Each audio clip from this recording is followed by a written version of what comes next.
1973 August 30న విడుదలై విజయపథంలో పయనించిన చిత్రం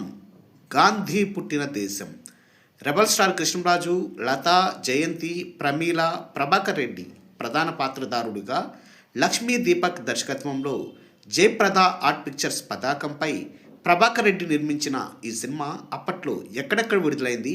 ఎక్కడెక్కడ అర్ధశతదినోత్సవాలు మరియు శతదినోత్సవాలు జరుపుకుందో ఈ వీడియోలో చూద్దాం. ముందుగా రిలీజ్ సెంటర్స్ డీటెయిల్స్లోకి వెళితే విజయవాడ ఊర్వశి, విజయవాడ వెంకటేశ్వర, హైదరాబాద్ సంగం, హైదరాబాద్ శ్యామ్, సికింద్రాబాద్ మినర్వా, విశాఖపట్నం చిత్రాలయ, విశాఖపట్నం అలంకార్, గుంటూరు శేష్ మహల్, గుంటూరు అలంకార్, రాజమండ్రి వెంకటనాగదేవి, రాజమండ్రి కుమారి, కాకినాడ మెజెస్టిక్, కాకినాడ స్వప్న,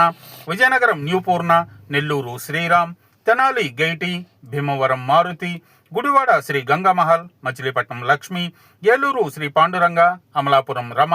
అనకాపల్లి సత్యనారాయణ, శ్రీకాకుళం రామకృష్ణ, ఒంగోలు శ్యాంప్రసాద్, చీరాల నాజ్, ఉయ్యూరు శ్రీ వెంకటేశ్వర, పాలకొల్లు లీలామహల్, పార్వతీపురం వెంకటేశ్వర కళామందిర్, కడప కృష్ణ, కర్నూలు శ్రీరామ్, అనంతపూర్ శ్రీకంఠం, తిరుపతి మినీ ప్రతాప్, చిత్తూరు ప్రమీల,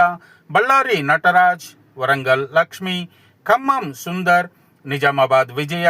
మహబూబ్ నగర్ హనుమాన్, రాయగడ శ్రీరామ్, పర్లాకిమిడి జయమహల్ మరియు తణుకు రాయల్. ఇప్పుడు 50 రోజుల కేంద్రాల వివరాల్లోకి వెళితే Vijayawada Urvashi, Vizag Chitralaya, Kakinada majestic, Guntur Sesh Mahal, Eluru Panduranga, Tenali gaiety, Kurnool Sriram, Tirupati mini Pratap, Hyderabad Sangam మరియు సికింద్రాబాద్. ఇక చివరిగా 100 రోజుల కేంద్రాల వివరాల్లోకి వెళితే direct centres 2, Hyderabad Sangam, Tirupati mini Pratap, shifting centres 2, Vijayawada మరియు విశాఖపట్నం.